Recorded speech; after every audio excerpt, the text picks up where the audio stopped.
પૂજ્ય બાપુને ગુરુ મહારાજને આપણે સાંભળવા છે. આઈમાઓના બધાના તો આશીર્વાદ છે જ, માતાજી ડોહીઓના આશીર્વાદ છે. ડોહીઓ બધા બેઠા છે, એના થકી આપણે રૂડા છીએ.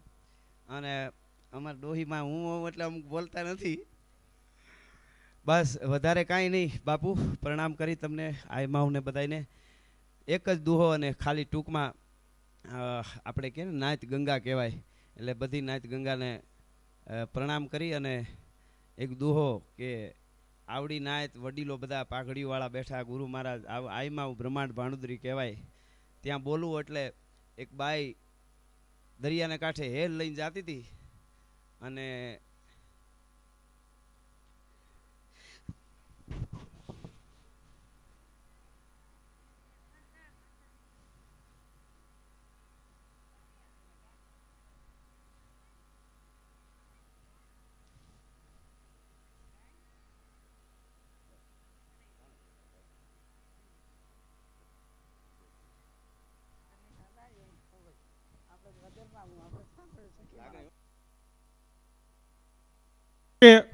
રાજભાને બોલવું એ મુશ્કેલ એ માટે છે કારણ કે જે કાર્યક્રમ માટે અમે જે દોડાદોડી કરી અને આ કાર્યક્રમને ઓપ આપવા માટે આપણા જુવાનડાઓ, એમાં કેટલા આપણા જુવાનડાઓ દોડી દોડી અને કામ કરે. સાહેબ, આપણી નાતની અંદર ખૂબ જુવાનડા છે, માતાજી ખૂબ એમને આપે. જોરદાર તાલીઓના ગગડાટથી આપણે જુવાનડાઓને એકવાર તો વધાવી લેશું.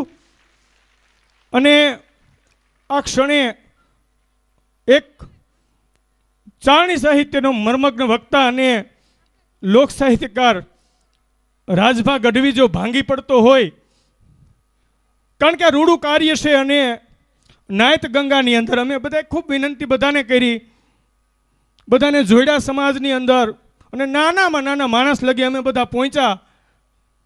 અને ક્યાંય અમે કોઈ કંકોત્રી બાકી નથી રહેવા દીધી. અમારી નાયત ગંગા છે. રાજભાઈએ અમને મેસેજમાં પણ કીધું હતું કે હું દુનિયાની અંદર પ્રોગ્રામ દેવા જાઉં છું, આખી દુનિયામાં જાઉં છું. બહુ પોરોહના પલ્લા છૂટે, બહુ સારી વાત છે, પણ જ્યાં સુધી મારી ભેઠાયું મારી પાઘડી ન જોવું ને ત્યાં લગે મને આનંદ ન થાય.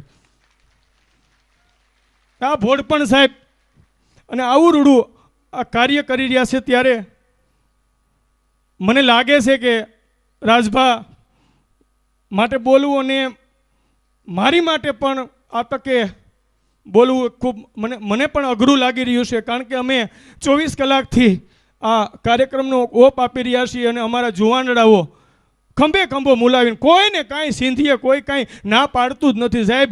અને આ આપણા ગીરના ચારણો પાસે નરેન્દ્ર મોદી એમ કહે કે ભારતની અંદર, આપણા યશસ્વી વડાપ્રધાન એમ કે ભારતની અંદર યુવા ધન ખૂબ વધુ છે, એટલે આપણો દેશ પ્રગતિ કરી રહ્યો છે. પણ હું આ નાયત ગંગાને કહું છું કે આપણી પાસે પણ યુવા ધન છે. એ તો ખાલી આનંદ હતો, ખબર નથી મને શું કામ એવું થયું.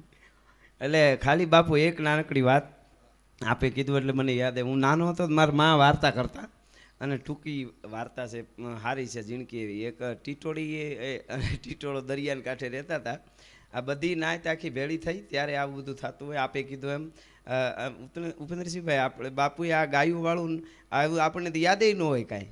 બાપુ કે એવું કંઈક કરો ને તો દૂજાણું લઈને દીકરીઓ જાય, દીકરીઓ રાજી થાય ને હાહરિયા રાજી થાય. એમાં આપણે બીડું ઝડપી લીધું. એટલે બાપુને તાળીએથી આપણે ગુરુ મહારાજની વંદના કરીએ. એટલે આ નાનકડી વાર્તા, ટીટોળો રહેતા હતા ને, શણ ક્યાંક વૈયા ગયા આડાવાળા. એમાં દરિયામાં વીડ આવી, હાડોડો ઉછાંગ કરતી, તો ઈંડાને લઈને વહી ગઈ, અને ઈંડા વૈયા ગયા દરિયામાં. તો વૈયા ટીટોળો આવ્યા તો જોવે તો ઈંડા નથી, કે દરિયો લઈ ગયો, વીડ આવેલી છે. ટીટોળો બેચારો રોવે બેઠો બેઠો. ટીટોળી કે એ રોવું નથી, કે તો એ કે દરિયાને બૂરી દેવો છે, બૂરી દેવો. આપણા ઈંડા ન આવે તો કાંઈ નહીં, પણ દરિયાને બૂરી દઈએ. તો ટીટોળો કહે તું કેવી વાત બુદ્ધિ વગરની, દરિયા કોઈથી બુરાય? તો કે સલાહની જરૂર નથી, સહકાર આપો ને સાનામાં ના બેહો. એટલે તરત જ ટીટોળી સાંસમાં પાણા લઈ લઈને દરિયામાં નાખવા માંડી. એટલે નાખવા માંડી. ટીટોળા એમ હાસી વાત છે, બેહું એના કરતાં અમે મદદ તો કરું, અમે બુરાય નથી કાંઈ નહીં, પણ મને એમ તો થાય મેં મદદ કરી હતી. તેમાં સકલીનું ટોળું નીહર્યું કે શું કરો? કે દરિયો બૂરી દેવો, અમારે ઈંડા લઈ ગયો. તો કે એવું છે કે આ દરિયો બૂરી દેવો? કા કે શેન બુદ્ધિ વગરના બે? તો કે સલાહની જરૂર નથી, સહકાર આપો ને સાનું મના બેહો. એટલે સકલ્યું કે એ વાતે હાસી, નાચ છે ને વળગી જાય. તો એ સકલિયું મીંડ્યું કાંકરીયું લઈ લઈને દરિયામાં નાખવા. બગલા નીકળ્યા એની વાત, કાયબરું નીકળી એની વાત, પોપટ નીકળ્યા એની વાત. જે ટોળું પંખીનું નીહરીને એમ કે બુદ્ધિ વગરના દરિયો થોડો બુરાય તો કે બુદ્ધિ વગરના અમે ભલે સલાહ દ્યોમાં અપાય તો સહકાર આપો ને સાનામાં બેહો હેરાન કરવામાં. એટલે બધા વળગી પીડ્યા. એમાં એક દી બધા પંખી વળગ્યા, બહાટી કાંકરા દરિયામાં નાખે. એમાં એક દી ગરુડ પ્રમુખ નાયતનો કહેવાય ને વડીલ કહેવાય, ગરુડ નીકળ્યો કે નાયત હું ભેળી થઈ દરિયા કાંઠે. બધી નાયત ભેળી થઈ એટલે ત્યાં ગરુડ ઉતર્યો કે શું હશે આ બધું? કે દરિયાને બૂરી દેવો.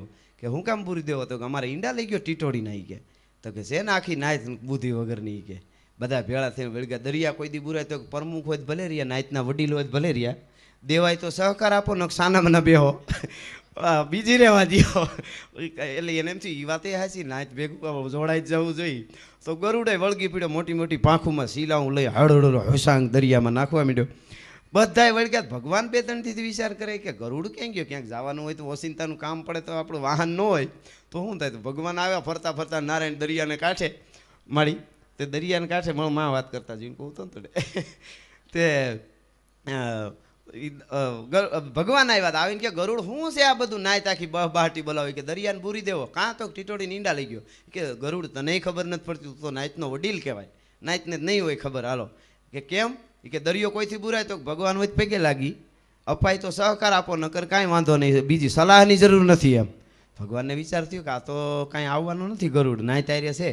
એટલે ભગવાને કીધું તો ઈંડા આપે તો જ આવી. તો કે હા. ભગવાને આમ આંગળી કરી ત્યાં સકર સકર સકર આવ્યું આંગળીમાં, દરિયો પ્રગટ થઈ ગયો. પ્રભુ માફ કરજો, શું થયું? તો ટીટોડીને ઈંડા લઈ ગયો. તો કે હા. શું કામ લઈ ગયો? દઈ દે. અરે લે ભગવાન, એમ થોડું ત્યાં તમારા સુધી વાત પુગાડવાની વાત જ ક્યાં હતી? આ તો અમને ડાયરેક્ટ કહી દીધું તમે પાડો કહેવાય, એવી ક્યાં વાત જ. હું તો ના આગળ તરત દરિયો લઈને આવી ગયો.